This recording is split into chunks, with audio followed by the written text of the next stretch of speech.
यहाँ पर हमें ये देखना है कि मान लीजिए हम कोई नॉन वॉलेटाइल सॉल्यूट मिलाते हैं।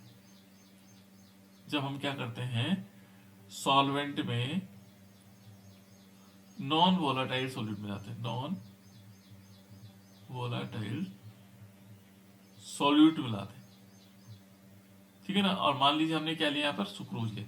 जब पानी उबल रहा था, देखो पानी तो वेपर प्रेशर इसका ज्यादा है, ठीक है ना।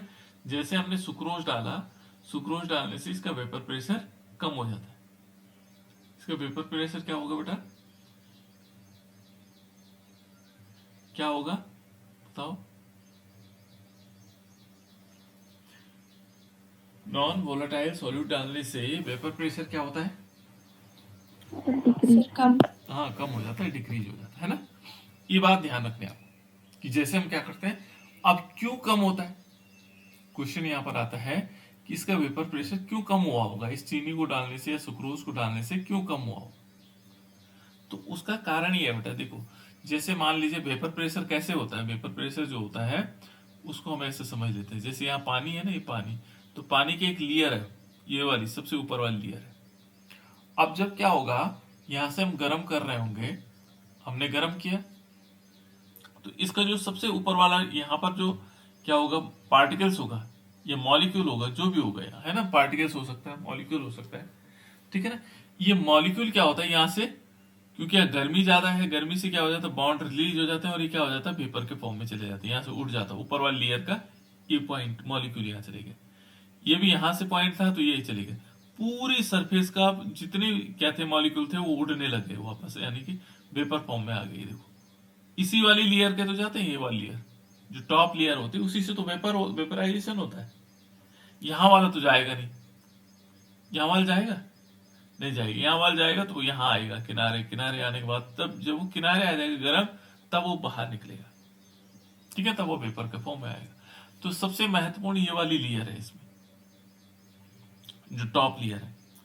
अब हमने क्या किया, हमने इसमें क्या क्या किया, शुगर मिला दिया, शुगर मीन्स चीनी, C12H22O11 को मिला दिया। अब इससे क्या हुआ, जब ये मिला तो मिलने से क्या हुआ, ये जो टॉप की लेयर है ना बेटा, यहां तो वाटर जो जहां जहां पर तो वाटर है, ये देखो जहां जहां पर वाटर है वो जगह तो ठीक है, वो तो वेपर के फॉर्म में आ जाएगी। कुछ जगह क्या होता है, कुछ जगह, क्योंकि वो तो सभी जगह घुला हुआ है ना, जो चीनी है, शुगर है, वो सभी जगह घुल गया। तो यहां पर भी उसने क्या किया, कुछ जगह इसने घेर ली। किसने घेर ली, जो शुगर है, ऐसे इन जगहों पे शुगर भी आ गया, सुक्रोज आ गया। अब इसके लिए स्पेस कम है, क्योंकि ये तो जाएगा नहीं, ये तो वेपर फॉर्म में जाएगा नहीं, ये तो जाता नहीं है, कौन, शुगर जाता नहीं। लेकिन उसने क्या किया, उस जो सरफेस एरिया था उसको थोड़ा कम कर दिया, उसने क्या किया, उसको कम किया, और जो ये वाटर था उसको वेपर फॉर्म में आने में थोड़ी सी दिक्कत हो गई, यहां से यहां नहीं जा पा रहा है। इसलिए क्या होता है, वेपर प्रेशर कम हो जाता है, किसका, जो सॉल्यूशन का होता है। और जो सॉल्वेंट, प्योर सॉल्वेंट है, उसका वेपर प्रेशर क्या होता है, ज्यादा होता है, और जो सॉल्यूशन होता है उसका वेपर प्रेशर कम होता है, क्योंकि इसकी कुछ जगह क्या कर लेते हैं, ये नॉन वॉलेटाइल सॉल्यूट एक्वायर कर लेते हैं, घेर लेते हैं ना, तो उसके ऊपर कहां से निकल पाएगा। तो कुछ जगह उसके घेरने से ये कारण था उसका रीजन, ठीक है। इस प्रकार से हम इसको समझ सकते हैं। और बच्चे कहाँ चले गए बेटा, तुमने रोहित को फोन किया था, अंजलि।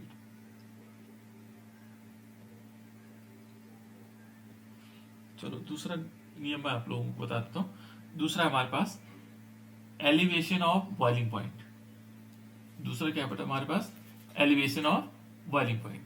बॉइलिंग पॉइंट में एलिवेशन का मतलब यहाँ पर इंक्रीज होना बेटा, है ना, एलिवेशन ऑफ बॉइलिंग पॉइंट। अब बॉइलिंग पॉइंट क्या होता है, पहले हम बॉइलिंग पॉइंट जानते हैं। बॉइलिंग पॉइंट क्या होता है, The boiling point of the liquid increase with increasing amount of non-volatile solute. ठीक है ना। यहां पर क्या होगा, जो नॉन वॉलेटाइल सॉल्यूट के हैं, ये इसने बताया एलिवेशन ऑफ बॉइलिंग पॉइंट। हम चाह रहे हैं केवल बॉइलिंग पॉइंट किसे कहेंगे, बॉइलिंग पॉइंट किसे कहते हैं। देखो बेटा बॉइलिंग पॉइंट हमारे पास क्या है, द टेम्परेचर है, एक टेम्परेचर है। बॉइलिंग पॉइंट क्या है, टेम्परेचर, है ना, eight which vapour pressure of liquid becomes equal to the atmospheric pressure is called boiling point.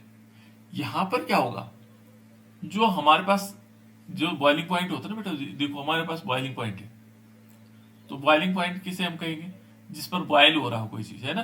तो बॉइलिंग पॉइंट कौन सा होगा, तो जो हमारी केमिस्ट्री की भाषा में इसको क्या कहा जाता है, घरों में तो हम कह सकते हैं ना पानी उबल रहा है ना।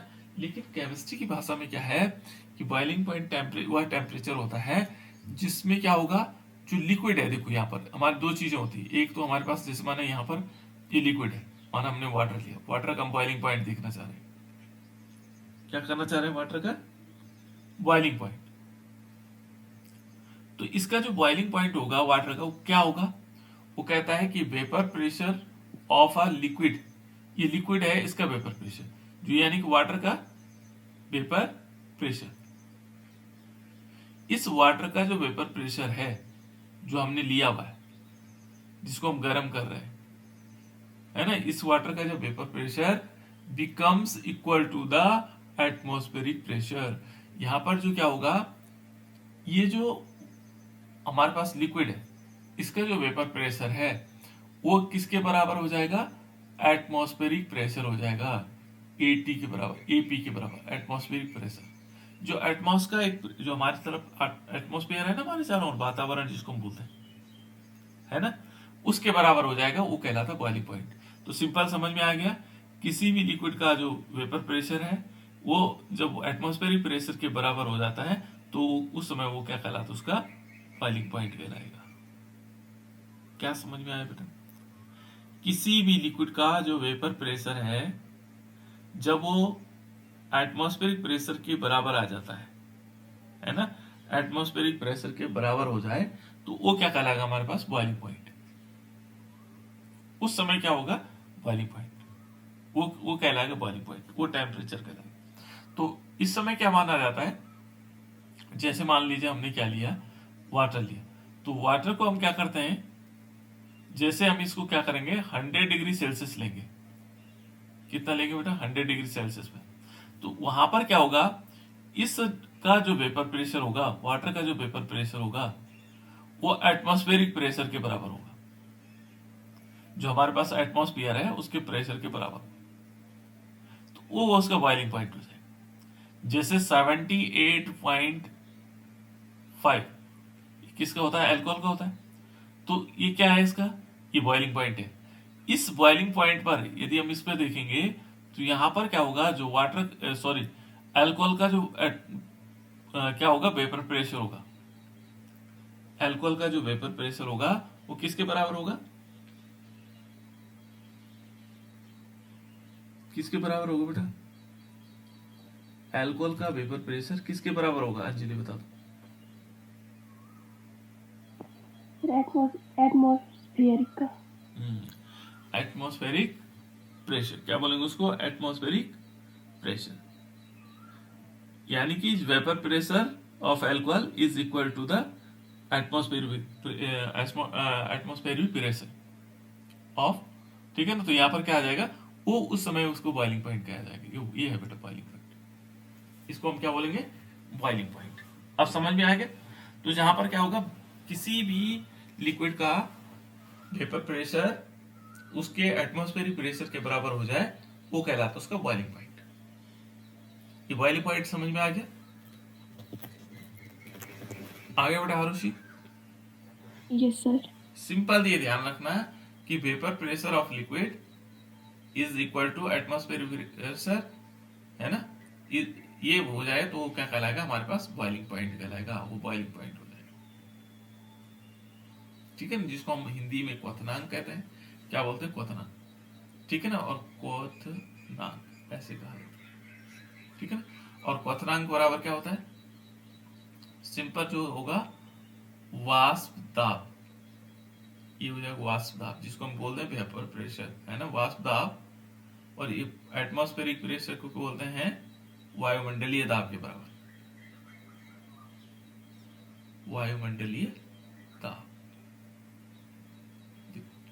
यहाँ क्वथनांक बराबर क्या होगा, वाष्प दाब, है ना, वाष्प दाब क्या हो जाएगा, वायुमंडलीय दाब के बराबर हो जाए तो उसे हम क्या कहते हैं, क्वथनांक कहते हैं। किसी भी लिक्विड का, किसी भी द्रव का, है ना। तो किसी भी लिक्विड का जब क्या होगा, वेपर प्रेशर एटमॉस्फेरिक प्रेशर के इक्वल हो जाए तो that is called boiling point. वो बॉइलिंग पॉइंट हो जाए, उसी को हम बॉइलिंग पॉइंट कहते हैं, है ना। तो ये था बॉइलिंग पॉइंट। अब बॉइलिंग पॉइंट तो हम समझ गए, लेकिन यहां पर बॉइलिंग पॉइंट में क्या हो रहा है, एलिवेशन हो रहा है। एलिवेशन का मतलब बढ़ रहा है, एलिवेशन इन बॉइलिंग पॉइंट। तो कैसे बढ़ेगा, इससे पहले इन्होंने दिया है इवोल्यूस्कोपिक कांस्टेंट है, ये कांस्टेंट का नाम दे रखा है। और इसमें क्या माना जाता है कि देखो, it is equal to the elevation in boiling point when 1 mole of solute dissolve in 100 gram of the solvent। यहां पर क्या किया गया कि 1 मोल है, 1 मोल हमने सॉल्यूट लिया। जब हम 1 मोल सॉल्यूट को क्या करते हैं 1000 ग्राम या 1 केजी में, 1 केजी भी कह सकते हो, किलोग्राम में क्या कर देते हैं, उसको डिसॉल्व करते हैं। तो उसकी यूनिट होती है बेटा केजी पर मोल, है ना। केजी केल्विन केजी पर मोल, है ना। यहाँ पर ये आ जाता है। तो इसको हम बोलते हैं, ये कांस्टेंट है, एक टाइप का कांस्टेंट है, इसको बोलते हैं इवोल्यूस्कोपिक कांस्टेंट। चलो, इस कांस्टेंट से ज्यादा हमारा कोई, ये इसी से रिलेटेड था इसलिए इसमें इंक्लूड किया गया। अब है बेटा elevation of boiling point. Elevation of boiling point का मतलब क्या हुआ, बॉइलिंग पॉइंट का बढ़ना। तो बॉइलिंग पॉइंट क्या होता है, इंक्रीज होता है। जैसे हमने यहां पर देखा कि हम एक सॉल्वेंट ले रहे थे, क्या लिया बेटा हमने, सॉल्वेंट लिया। इसमें हमने क्या डिसॉल्व किया, सॉल्यूट को, सॉल्वेंट को में हमने क्या किया, सॉल्यूट को डिसॉल्व किया। सॉल्वेंट में हमने क्या किया, सॉल्यूट को डाला। इस सॉल्यूट को डालने से, जैसे हमने सॉल्यूट को डाला तो उससे क्या हुआ, यदि हम देखेंगे पहले वेपर प्रेशर में क्या हुआ था बेटा, जब हमने पढ़ा था RLBP पढ़ा था, relative lowering of vapour pressure पढ़ा था, तो हमने जैसे सॉल्वेंट में सॉल्यूट को मिलाया, क्या हुआ था उसमें, वेपर प्रेशर क्या हुआ था, डिक्रीज हुआ था। क्योंकि ये जो सॉल्यूट है ना बेटा, इस सॉल्यूट के कुछ पार्टिकल्स यहाँ आ गए थे और उससे सरफेस कम हो गया, वेपराइजेशन के लिए सरफेस कम हो गया, है ना। जब सरफेस कम होता है तो वेपराइजेशन कम होगा, तो वेपर प्रेशर कम लो हो जाएगा, relative lowering of vapour pressure. अब यहां पर वेपर प्रेशर तो क्या हो रहा है, डिक्रीज हो रहा है। वेपर प्रेशर क्या हुआ, डिक्रीज हुआ। वेपर प्रेशर क्या हुआ बेटा, इसमें डिक्रीज हुआ। जब हम किसी सॉल्यूट को मिला रहे हैं तो वेपर प्रेशर क्या हो रहा है, बोलो, बोलना आपको बार बार, वेपर प्रेशर क्या हो रहा है बेटा, डिक्रीज, बिल्कुल डिक्रीज हो रहा है ना। अब दूसरी कंडीशंस देख रहे हैं आप, ये कहता है कि बॉइलिंग पॉइंट क्या हो रहा होगा। अब हम बीपी देखते हैं, वेपर प्रेशर तो डिक्रीज हो रहा है, अब बॉइलिंग पॉइंट क्या हो रहा होगा। जो बॉइलिंग पॉइंट है, जिसमें जो है वेपर प्रेशर ऑफ सॉल्यूशन या vapour pressure of liquid is equal to vapour pressure of atmosphere pressure, है ना, ये बराबर हो रहे होंगे। वो कितना हो रहा होगा, वो बीपी कितना हो रहा होगा, वो उसमें क्या फर्क पड़ रहा होगा। तो देखो बेटा, ये कहता है, यहां पर है देखो, when non volatile solute is dissolve in a liquid. कौन सा सॉल्यूट की बात कर रहे हैं, नॉन वोलेटाइल। पहले वाले में क्या था, नॉन वोलेटाइल। यहां पर दोनों में जब हम वेपर प्रेशर नोट कर रहे थे तभी हमने क्या कहा, नॉन वोलेटाइल लिया। जब हमने बॉइलिंग पॉइंट चेक किया तभी हम क्या ले रहे हैं, नॉन वोलेटाइल ले रहे हैं, है ना। और उससे पहले हमने एक बार वोलेटाइल का किया था, जब हम वेपर प्रेशर, वहां दोनों के लिए किया था, नॉन वोलेटाइल और वोलेटाइल। यहां पर हम relative lowering of vapour pressure में भी हमने क्या किया था, नॉन वोलेटाइल मिलाया था। और इसमें भी क्या कर रहे हैं, एलिवेशन ऑफ बॉइलिंग पॉइंट में भी हम क्या कर रहे हैं, नॉन वोलेटाइल सॉल्यूट को मिला रहे हैं। तो देखो बेटा, यहां पर कहता है कि when a non volatile solute is dissolve in a liquid, ठीक है, लिक्विड में क्या हो रहा है, डिसॉल्व हो रहा है। तो क्या कहता है, देखो, the vapour pressure of liquid is lowered. Vapour pressure क्या हो रहा है, लोअर्ड हो रहा है, डिक्रीज हो रहा है। वेपर प्रेशर क्या हो रहा है, डिक्रीज हो रहा है। देखो ये वेपर प्रेशर की बात कर रहा है यहाँ पे, जबकि यहाँ वेपर प्रेशर से कोई लेना देना नहीं था, फिर भी इसने इसको बात की कि वेपर प्रेशर क्या हो रहा है, लो हो रहा है। A high temperature is now required to make vapour pressure, और इस वेपर प्रेशर को बढ़ाने के लिए, ये लो हो गया ना, कम हो गया, डिक्रीज हो गया। A high temperature is now required to make a vapour pressure of the solution equal to the atmospheric pressure. अब इसने क्या किया, देखो इस चीज को यदि हम समझे तो कैसे समझ सकते हैं कि ये कहता है कि मान लीजिए हमारे पास क्या है कि हमने नॉन वोलेटाइल सॉलिड को मिला है। यहां ऐसा समझ लो बेटा इसको, है ना, ये बहुत इंपॉर्टेंट है, समझना ज्यादा जरूरी है, याद तो आप लोग कर ही लो। देखो यहां पर हमने एक लिक्विड लिया, ठीक है ना, लिक्विड का मतलब आप समझ गए होंगे, लिक्विड में हम क्या सकते हैं, वाटर को लेते हैं पहले, वाटर भी हो सकता है, अल्कोहल भी हो सकता है, बहुत सारे लिक्विड्स होते हैं हमारे पास, है ना। इस लिक्विड को लिया और हमने इसमें क्या किया, नॉन वोलेटाइल सॉल्यूट मिलाया। क्या मिला है, non volatile solute. Non volatile solute क्या है बेटा, सर जो लिक्विड फॉर्म से वेपर फॉर्म में कन्वर्ट नहीं होते। बिल्कुल, लिक्विड फॉर्म से वेपर फॉर्म में, या हम कह सकते हैं सॉलिड भी हो सकता है, NaCl हमारे पास है ना, जो हम सिंपल हम लिक्विड फॉर्म नहीं कहेंगे, वेपर फॉर्म में ही कन्वर्ट नहीं होता, वो सॉलिड भी हो सकता है, लिक्विड भी हो सकता है, ठीक है ना। तो देखो यहाँ नॉन वोलेटाइल क्या है, NaCl हमारे पास। अब हमने इस NaCl को यहां मिलाया, जैसे मिलाया तो इसने क्या किया, इसके वेपर प्रेशर को क्या किया, कम कर दिया। वेपर प्रेशर क्या किया इसने, डिक्रीज कर दिया, है ना। इसने जैसे हमने इसको मिलाया तो इसका वेपर प्रेशर डिक्रीज हो गया। अब इस वेपर प्रेशर को, ये जो डिक्रीज है, क्योंकि हमारे पास क्या है, कम हो गया, डिक्रीज हो गया, और इसको फिर हम वेपर प्रेशर को हमें क्या करना पड़ेगा, एटमॉस्फेरिक प्रेशर तक लाने के लिए, वेपर प्रेशर को एटमॉस्फेरिक प्रेशर तक लाने के लिए हमें इसे टेम्परेचर देना पड़ेगा। देखो कह रहा a high temperature is now required, चाहिए हमें, to make vapour pressure of solution is equal to the atmospheric pressure. यहां पर जो इस सॉल्यूशन का जो वेपर प्रेशर है उसको हमें एटमॉस्फेरिक प्रेशर के बराबर लाने के लिए हमें इसे टेम्परेचर देना पड़ेगा। जैसे हमने इस नॉन वोलेटाइल सॉल्यूट को इसमें मिलाया, नॉन वोलेटाइल सॉल्यूट को मिलाया, तो उससे क्या हुआ, वेपर प्रेशर कम हो गया। एक लाइन समझ में आई, जैसे हमने नॉन वोलेटाइल सॉल्यूट को इस लिक्विड में मिलाया तो उससे क्या हुआ, वेपर प्रेशर डिक्रीज हो गया। अब इस जो डिक्रीज हुआ है बेटा, ये वेपर प्रेशर, इस वेपर प्रेशर को एटमॉस्फेरिक प्रेशर के बराबर लाने के लिए हमें कुछ ताप की जरूरत पड़ेगी, टेम्परेचर देना पड़ेगा, और ये टेम्परेचर जो होगा वही हमारे पास बॉइलिंग पॉइंट होगा, है ना, उसको बोलेंगे बॉइलिंग पॉइंट। तो इससे क्या हुआ, हमें टेम्परेचर इंक्रीज करना पड़ेगा, टेम्परेचर क्या करना पड़ेगा बेटे, इसमें बढ़ाना पड़ेगा, ज्यादा करना पड़ेगा। तो हम इसमें टेम्परेचर को क्या कर रहे हैं, एलिवेट कर रहे हैं, एलिवेशन कर रहे हैं। तो इसको बोलते हैं एलिवेशन ऑफ बॉइलिंग पॉइंट। यहां पर एक लाइन और है, ये लाइन देख लो, इस पूरे रिजल्ट का यदि हम पूरे उस लाइन का देखेंगे, इसका एग्जांपल है कि हम कह सकते हैं the boiling point of the solution is more than the solvent. यहां पर क्या समझे हमने कि दो चीजें हमारे पास, एक तो सॉल्यूशन होता है और दूसरा क्या होता है बेटा हमारे पास, सॉल्वेंट।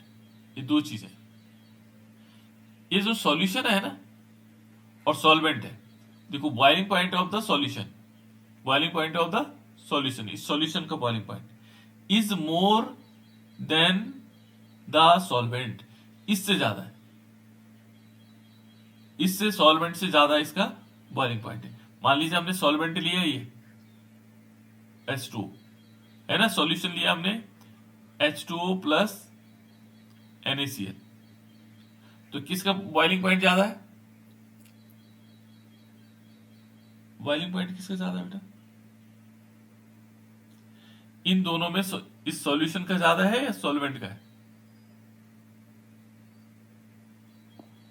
सर सॉल्यूशन का। हाँ बिल्कुल, है ना।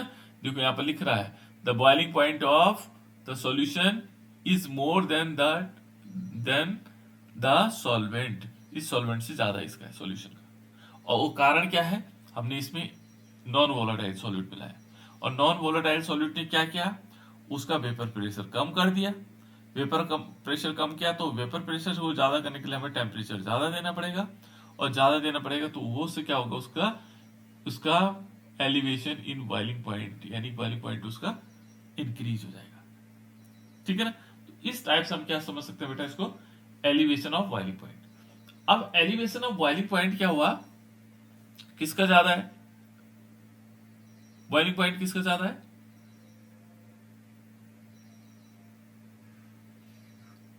किसका ज्यादा बेटा बॉइलिंग पॉइंट इन दोनों में? सर सॉल्यूशन का। हाँ, और इसका कम है। तो जब हम किसी चीज को हम कहें बढ़ गया, बॉइलिंग पॉइंट बढ़ गया, है ना, ये कोई चीज बढ़ गई, हम कहे अरे ये तो बढ़ गया, मतलब हम कह सकते हैं इस साल हमारा रिजल्ट थोड़ा ठीक हुआ, बढ़ा हुआ मिला। तो बढ़ा हुआ कैसे निकालते हैं? कैसे पता लगता है कि बढ़ गया? चलो आपकी हाइट पिछली बार जो है 2 फीट की 4 फीट थी, और इस समय जो है 5 फीट हो गई। आप क्या हो गए? बड़े हो गए या छोटे हो गए? सर बड़े। हमने क्या किया? कैसे पता लगा मैं बड़ा हो गया? कितने फीट बढ़े आप इस सर हिसाब? एक। 1 फीट कैसे निकाला हमने? सर उसको ऐड कर दिया सर। सर 4+1। 4+1, 4 के साथ हमने 1 को ऐड किया और तब हमारे पास 5 हो गया, है ना। पर हमने निकाला कैसे? इसमें निकालते तो ऐसे ना, जो ज्यादा हाइट है उसमें से कम को घटा देते हैं। 5 - 4 = 1, यानी कि 1 फीट बढ़े। 5 फीट के हो गए भाई, 4 फीट के पिछले साल थे, तो कंपेयर किया ना हमने। ऐसे ही हमने क्या करना बेटा, देखो सॉल्यूशन का बॉइलिंग पॉइंट बढ़ा, बीपी बढ़ा, है ना, बॉइलिंग पॉइंट इंक्रीज हुआ। क्या करेंगे? ज्यादा में से कम को घटा देंगे तो हमें पता लगेगा कितना बढ़ा, है ना। यही तो करते हैं हम लोग। तो यहां पर हमें यदि हम चेक करना चाहेंगे कि एलिवेशन ऑफ बॉइलिंग पॉइंट कितना हुआ, तो उसके लिए हमें क्या करना पड़ेगा? जो बॉइलिंग पॉइंट होगा बेटा, इसको हम इसको नोट करते हैं। एलिवेशन ऑफ बॉइलिंग पॉइंट को दिखाते हैं हम डेल्टा टीवी से। एड किससे दिखाते हैं? डेल्टा टीबी से। तो delta TB is equal to, यानी कि इसको हम क्या कहेंगे? Elevation of boiling point. इसको मैं पूरा लिख देता है ना। क्या होगा? एलिवेशन इन बॉइलिंग पॉइंट कह सकते हैं, सॉरी बॉइलिंग पॉइंट, है ना। Elevation in boiling point. तो एलिवेशन इन बॉइलिंग पॉइंट को किससे दिखा रहे हैं हम? डेल्टा टीवी से। और यहां पर क्या होगा? यहां पर हम लिखेंगे एलिवेशन ऑफ, या लिख सकते हैं हम बॉइलिंग पॉइंट ऑफ, किसका होगा बेटा बॉइलिंग पॉइंट? देखो ज्यादा किसका है? सॉल्यूशन का। तो हम लिख सकते हैं बॉइलिंग पॉइंट ऑफ सॉल्यूशन, है ना। या यहां लिख सकते हैं boiling point of the solution, है ना, ऑफ द सॉल्यूशन माइनस किसका करेंगे? ये तो सॉल्यूशन का हो गया, और उसमें क्या करेंगे बेटा? बॉइलिंग पॉइंट किसका? सॉल्वेंट का। हाँ, boiling point of the pure solvent. यहां पर थोड़ा सा एक शब्द और जोड़ना पड़ेगा, प्योर सॉल्वेंट। ऐसे हमें लिखना पड़ेगा। तो देखो जो डेल्टा टीवी है ना, जैसे हमारे पास डेल्टा टीबी, ये डेल्टा टीबी है, इज इक्वल टू क्या होगा? Boiling point of solution. तो इसको हम ऐसे भी लिख सकते हैं, delta TB is equal to, solution के लिए हम डेल्टा टीबी लिख सकते हैं। जो एनसीईआरटी बुक क्या लिखती है? डेल्टा टीबी लिखती है ना। और माइनस क्या करना है? ये भी टीबी होगा, लेकिन यहाँ क्या होगा? प्योर सॉल्वेंट है ना, तो प्योर सॉल्वेंट के लिए वो नॉट लगा देता है। तो इसको हम ऐसे, एनसीईआरटी बुक ने लिखा है इसको, इस टाइप से हमारे पास फॉर्मूला। डेल्टा टीबी यदि हम निकालना चाहेंगे कितना बढ़ा हुआ है, तो delta TB is equal to TB minus TB naught, है ना, टीबी नोट आ जाएगा। तो इस प्रकार से ये क्या है, boiling point of the solution and boiling point of the pure solvent, इसमें से माइनस करेंगे। तो इस टाइप से क्या हुआ बेटा, हम पता कर सकते हैं कि कितना बढ़ा हुआ है बॉइलिंग पॉइंट, है ना। तो अब इसके लिए नियम दिए थे उन्होंने, है ना। इसके लिए बॉइलिंग पॉइंट का जो अगला पार्ट है वो ये है, elevation of boiling point is a colligative properties. हम ये क्या किसको पढ़ रहे हैं, ये कोलोगेटिव प्रॉपर्टीज है, ये हमने पढ़ा है ना। एलिवेशन ऑफ बॉइलिंग पॉइंट क्या है, एक कोलोगेटिव प्रॉपर्टीज है, और कोलोगेटिव प्रॉपर्टीज हमेशा किस पे डिपेंड करती है, किस पे डिपेंड करती है बेटा, नंबर ऑफ सॉलिड पार्टिकल। हाँ, नंबर ऑफ सॉलिड पार्टिकल्स, है ना, और उनके मोललिटी या उनके मोल फ्रैक्शंस के पर डिपेंड करती है ना।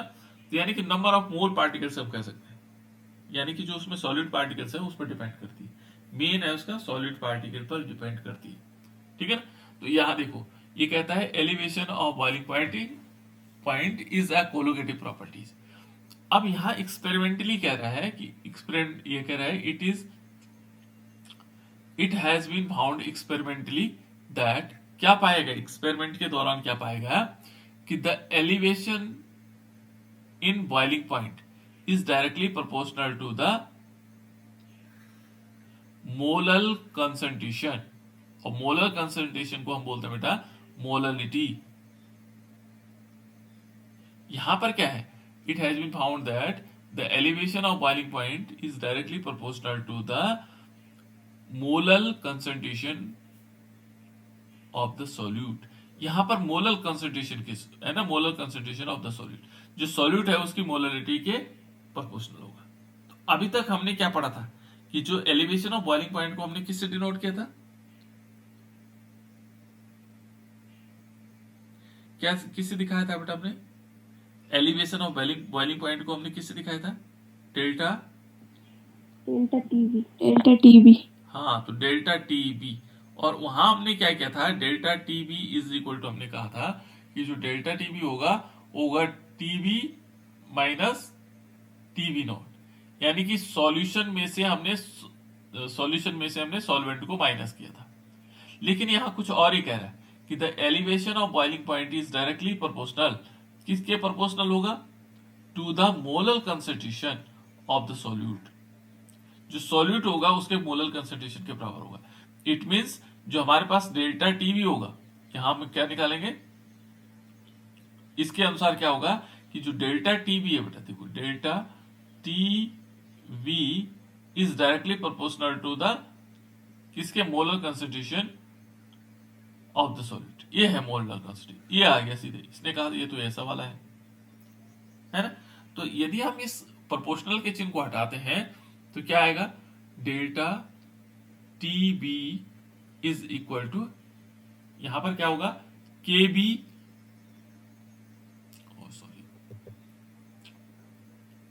के बी और इंटू एम। अभी के बी क्या है, के बी है बेटा मोलल एलिवेशन कांस्टेंट।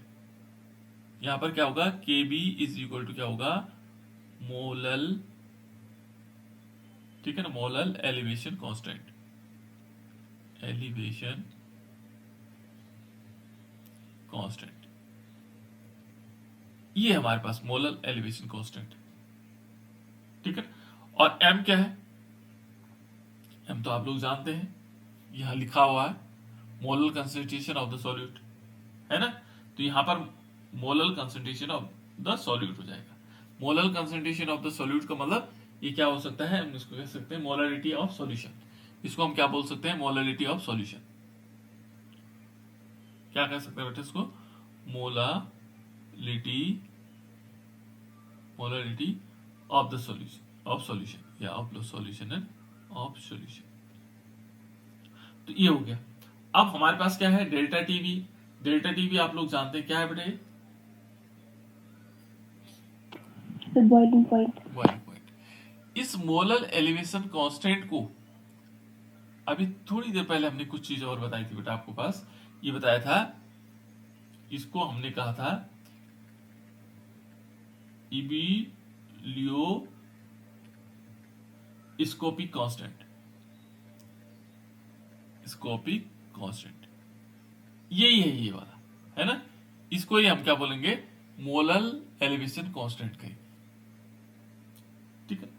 अब जब हमारे पास ये फॉर्मूला नया आ गया, देखो delta T V is equal to K B into M, ये नया फॉर्मूला आ गया, है ना।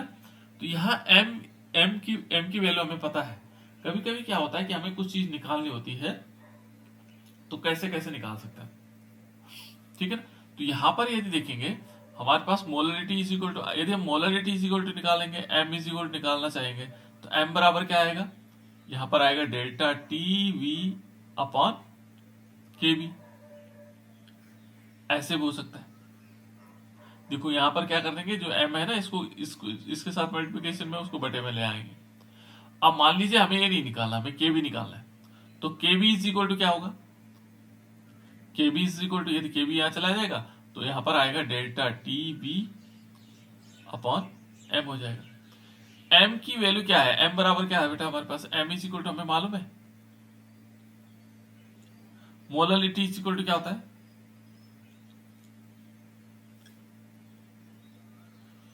बताओ फॉर्मूला क्या होता है molarity is equal to, Sir, moles of solute. Moles of, बोलो बेटा, सॉल्यूट्स, Solute हाँ, upon upon mass of solvent. Mass of, Solvent. नहीं गलत, mass of solvent in kg, Yes, sir. हाँ, है ना, mass of solvent in kg, है ना, यही तो था। इसको हम मोल्स ऑफ सॉलिड को क्या लिखते हैं,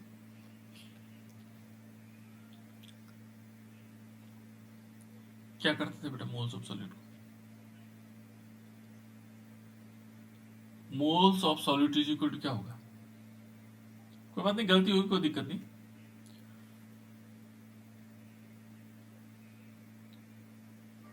बताओ, ये तो बहुत सिंपल कॉमन है, ये तो आना ही चाहिए। हाँ बोलो बोलो, ठीक बोल रहे होगे। Mass of solute हाँ, mass of solute, upon molar mass of solute. बिल्कुल यहाँ पर आएगा मोलर मास ऑफ सॉल्यूट, ठीक है ना। ये दोनों तो किसके बराबर आएगा बेटा, ये वाले के, इसके बराबर, है ना। इसको थोड़ा चेंज कर देता हूँ कलर में, ये हमने इसके आधार पर ले ली, ये वाला हमने एक्सप्लेन कर लिया वाला, ये वाला बराबर इसके है, ये दोनों हो गए।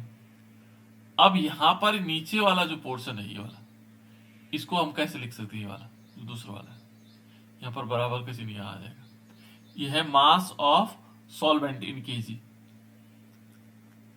क्योंकि ये फॉर्मूला हमने सीखना है तभी जाकर के हम कंप्लीट कर पाएंगे बेटा उसको ढंग से, है ना। कैसे आएगा, मास ऑफ सॉल्वेंट को कैसे लिखते हैं,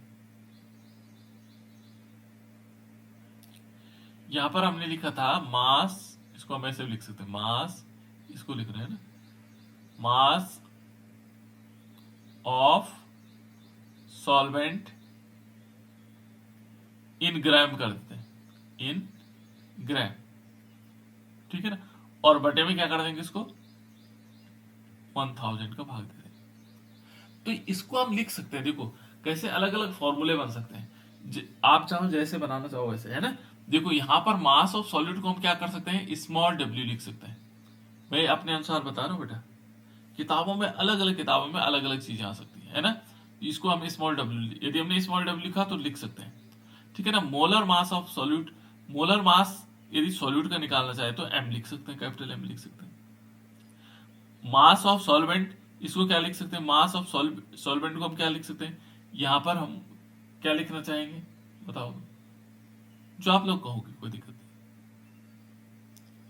कैपिटल डब्ल्यू ले सकते हैं, है ना, कैपिटल डब्ल्यू, इसको 1000 ले लेंगे तो एक फॉर्मूला बन जाएगा। देखो m इज इक्वल टू क्या आया, स्मॉल w हो गया हमारे पास अपॉन एम हो गया, कैपिटल एम हो गया, अपॉन क्या किया हमने, कैपिटल डब्ल्यू अपॉन 1000। ये मैंने अपने अकॉर्डिंग किया बेटा, आप भी अपने अकॉर्डिंग कर सकते हो, लेकिन हमें पता होना चाहिए कहां पर कौन सी चीज हमने ली है ना।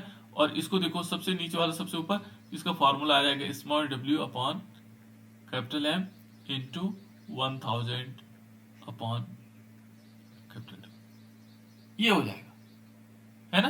तो इस प्रकार से देखो, इस m की जो वैल्यू है उसको हम ऐसे भी लिख सकते हैं। तो इसको जब लिखेंगे तो क्या होगा, ये m तो नीचे की तरफ है ना, तो नीचे की तरफ है, तो जो नीचे वाली संख्या है उलट जाएंगे, ऊपर चले जाएंगे। तो यहां पर हम ऐसे लिख सकते हैं K B is equal to, इस फॉर्मूले को लिख सकते हैं K B is equal to delta T B, और अपॉन में क्या कर देंगे, स्मॉल डब्ल्यू इंटू 1000, और इसके अपॉन में क्या कर देंगे, m इंटू कैपिटल डब्ल्यू। अब हम क्या कर सकते हैं बेटा, जो नीचे वाली संख्या है उसको ऊपर ले जा सकते हैं, यानी कि डेल्टा टी बी सॉरी गड़बड़ हो गई, टी बी, इसको चलो मैं नीचे लिख सकता है ना, इज इक्वल टू, यहां पर आएगा डेल्टा टी बी इंटू, ये देखो जो नीचे की संख्या m into small W capital W upon small W into 1000, ये हमारे पास आएगा के बी। यदि हमें निकालना होगा तो ये चीज हमें मालूम हो तो हम इससे निकाल सकते हैं, ठीक है ना। लेकिन अधिकांश या तो इसको पूछता है, केबी को पूछता है, या इसको पूछ लेता है, ये वाला, ये क्या है, ये है मोलर मास, है ना। मोलर मास ऑफ क्या है, कैपिटल डब्ल्यू, देखो यहां पर क्या है, कैपिटल डब्ल्यू है मास ऑफ सॉल्यूट, सॉरी नहीं मास ऑफ सॉल्यूट, हाँ स्मॉल डब्ल्यू पूछ लेता, कभी कभी मास ऑफ सॉल्यूट पूछ लेगा, कभी कभी पूछ लेगा molar mass of solute, molar mass पूछ लेता है। मास ऑफ सॉल्यूट पूछेगा तो स्मॉल डब्ल्यू आएगा, मोलर मास ऑफ सॉल्यूट पूछता है तो मोलर मास अक्सर पूछता है, तो इसलिए हम मोलर मास निकालना चाहेंगे, ये देखो ये वाला निकालना चाहेंगे बेटा, तो हम क्या करेंगे, देखो capital M is equal to क्या होगा, देखो जो इसको इसके साथ मल्टीप्लीकेशन में है, ये वाला है और ये वाला है, ये हमेशा कहाँ आ जाएंगे, बटे में आ जाएंगे, आगे जाकर के कहाँ आ जाएंगे, नीचे आ जाएंगे। देखो यहां पर हमने डेल्टा टी बी और into small sorry capital W, ये दोनों हमने कहा ले लिया, नीचे ले लिया, और जो नीचे है ये संख्याएं ये ऊपर चले जाएंगे इसके साथ, तो यहां पर आएगा K B into small W into 1000। इस प्रकार से हम क्या निकाल सकते हैं, मोलर मास ऑफ सॉल्यूट निकाल सकते हैं। मोलर मास, ये क्या हो जाएगा, मोलर मास ऑफ सॉल्यूट, ये हो जाएगा। और मास ऑफ सॉल्यूट निकालना चाहेंगे तो मास ऑफ सॉल्यूट के लिए क्या होगा, ये स्मॉल डब्ल्यू आ जाएगा। तो स्मॉल डब्ल्यू के लिए तो सिंपल है, ये यहां चला जाए, ये यहां आ जाएगा, तब ये आएगा। यदि मास निकालना चाहेंगे बेटा तो मास कैसे निकलेगा, यदि मास ऑफ सॉल्यूट निकालना चाहेंगे तो कैसे निकलेगा, मास ऑफ सॉल्यूट निकालना चाहेंगे तो मास ऑफ सॉल्यूट कहां कैसे निकलेगा, चलो यहां पर मैं दूसरे कलर में ले लेता इसको, ये चीज समझ में आ गई ना आप लोगों को। यदि मैं मास ऑफ सॉल्यूट निकालना चाहूं, मास ऑफ सॉल्यूट यानी कि क्या होगा, स्मॉल डब्ल्यू इज इक्वल टू, तो स्मॉल डब्ल्यू इज इक्वल टू क्या होगा, यहां देखो स्मॉल डब्ल्यू यहां आ जाएगा और के भी यहां आ जाएगा, बस बाकी कोई परिवर्तन नहीं है, तो यहां आएगा delta T B into capital M into capital W upon क्या आ जाएगा, के बी इंटू 1000 मल्टीप्लाइकेशन।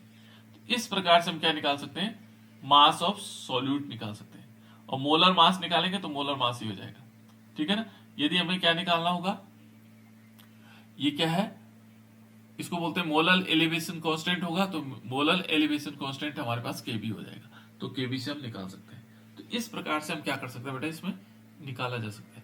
तो देखो इसके एक रिलेटेड एक क्वेश्चन है, जैसे देखो यहाँ ऑन डिसॉल्विंग, देखो इस क्वेश्चन को हम इससे संबंध समझेंगे, किसको, एलिवेशन ऑफ बॉइलिंग पॉइंट को समझेंगे, इस क्वेश्चन से समझना उसको, है ना। देखो कैसे कह रहा है कि ऑन डिसॉल्विंग 1.17 ग्राम, ये इतना कोई ग्राम है, केन शुगर है, वो सही कहा उसने, केन शुगर, इतने ग्राम हमारे पास केन शुगर का फॉर्मूला क्या होता है बेटा, केन शुगर का फॉर्मूला बताना। किसी को मालूम नहीं? बता बेटा आरुषि, केन शुगर का। सर अंजलि? C12H22O11 ही होगा। बिल्कुल, केन शुगर ही वही होगा बेटा, C12H22O11, वही केन शुगर वही हुआ जिसको हम सुक्रोज कह रहे हैं, है ना। तो देखो ये कह रहा है कि on dissolving 1.17 gram of cane sugar is 25 gram water. इसने क्या किया, यहां पर 25 ग्राम्स वाटर लिया। कितना लिया? 25 ग्राम, है ना, वाटर लिया। और इसमें कितना मिलाया? 1.17 gram cane sugar. The boiling point कह रहा राइजेस इतना, और बॉइलिंग पॉइंट कितना बढ़ गया? इतना बढ़ गया। बॉइलिंग पॉइंट जो इंक्रीज हुआ, एलिवेशन जो बॉइलिंग पॉइंट हुआ वो कितना हुआ? 0.071 डिग्री सेल्सियस हो गया, इतना बढ़ गया। Calculate the molar elevation constant. Molar elevation constant क्या होता है बेटा? अभी बताया था मैंने। के भी होता है कि नहीं होता है? Molar elevation constant of the solvent, ये निकालना आपने। तो हमें पता है के बी इज इक्वल टू क्या होता है, अभी तो हमने फॉर्मूला लिखा था। के बी इज इक्वल टू क्या होता है बेटा?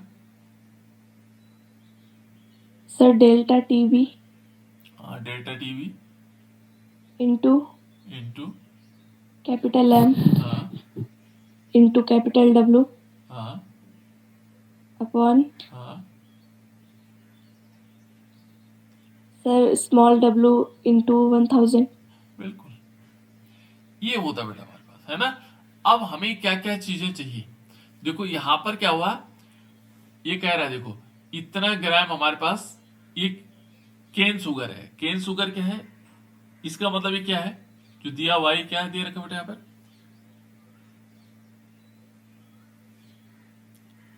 भाई हमारे पास दो चीजें होती है ना, एक सॉल्वेंट होता है, एक सॉल्यूट होता है। ये क्या है? सॉल्यूट है, सॉल्वेंट है?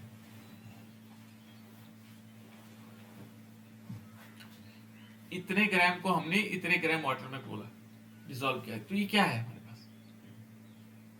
Sir solute. ये सॉल्यूट होगा ना।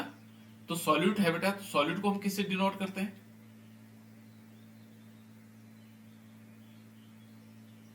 किससे दिखा रहे हैं बेटा इसमें? हमने कहा मास ऑफ सॉल्यूट, किससे दिखाया था हमने?